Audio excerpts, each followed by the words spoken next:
Hey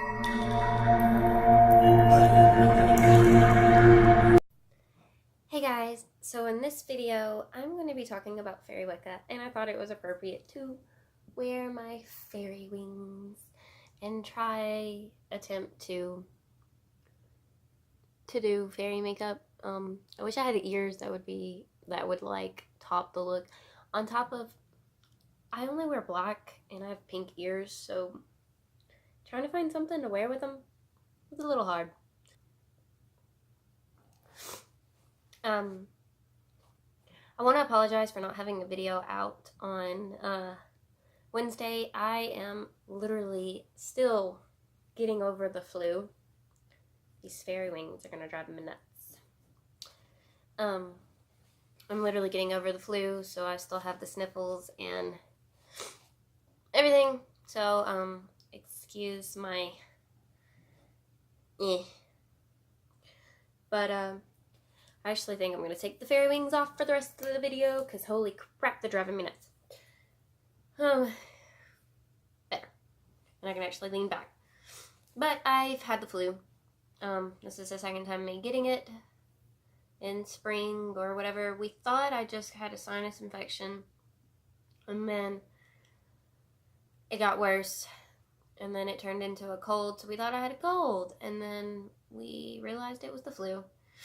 I have a very poor immune system, so I get things very easily, and I went to my son's field day and must have caught something, I don't know. So the little red nose that I did for makeup's probably looking a lot better now, because I'm sniffling and the makeup that I already have on is driving my sinuses crazy. But, as I stated, I wanted to talk about fairies and fairy Wicca. If you had read my blog post, pretty much this is going to be the same thing. I like to do the post and then do the video just in case people want to listen and not read. So let's get started. As I stated before, I believe in fairy Wicca. It is also can be called Fae Wicca. I started my studies with this about 5 to 6 years ago. I came out as complete Wiccan almost 10, but I just kind of studied here and there. I wasn't really into it until about 5 or 6 years ago. I've always had a connection with the Fae, and when I discovered there was a branch of Wicca for it, I was quite intrigued, and I began to study it. So in this video, I'm going to be talking about those branches that I'm currently researching.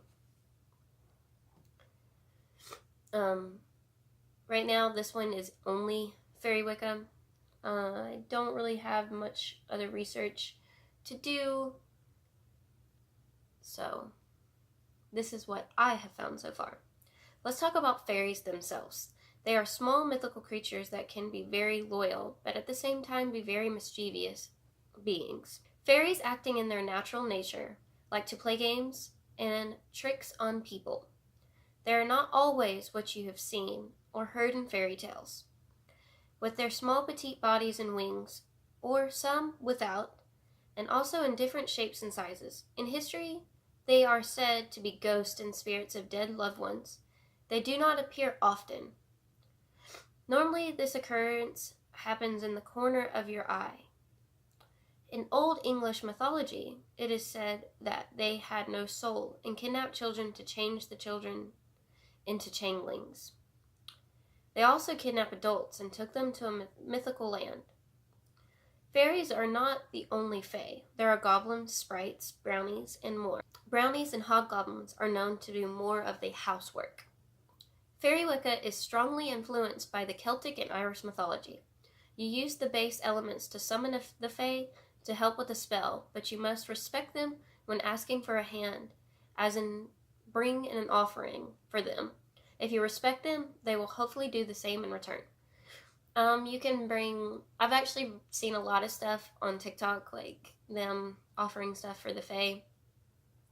They like fruits and shiny things. I've seen people offer wine or beer as a beverage.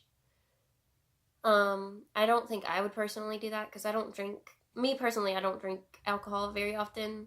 So there's not alcohol that I can just do that with. But I've seen people do that. It is more of an eclectic practice than a fertility practice, which means it is more on a feeling and sensual experience. The power that is used is sensual, sexual, ecstatic, mythical, creative, eclectic, invocatory, the act of or process of asking for help. Trace possessory, inspire to have a respect for Mother Nature, where the sexual and gender orientation is not limited to heterosexuality. You can use the pearl pentacle, the lead pentacle, the iron pentacle, and the blue fire to help you visualize the practice to develop the Fae energy. Fairy Wicca is more of an oral tradition, but it is very hands-on with its teachings. It is said that it cannot truly be taught by books or web. I have to disagree with that, with the times that we live in, with a lot of people that have been taught down and down and down. Like, it has been brought down in their family, that they try to teach it to everybody else that it's not in their family. That I know of, I'm the only witch in my family. I grew up with a lot of Christians, so obviously the practice was not taught down from my generation or to my generation. Now when it comes on to my children, that is up to them. When they come to me and they want to learn it, obviously I'm going to teach it. There are different lineages of Fairy Wicca in which the practices are passed down. Here are a few. To read the rest, go to my blog in the link below and go look at the sources. Blackheart, Dust Bunnies, and Morningstar. As I can tell, these lineages are where the concept of this practice being strictly oral comes from.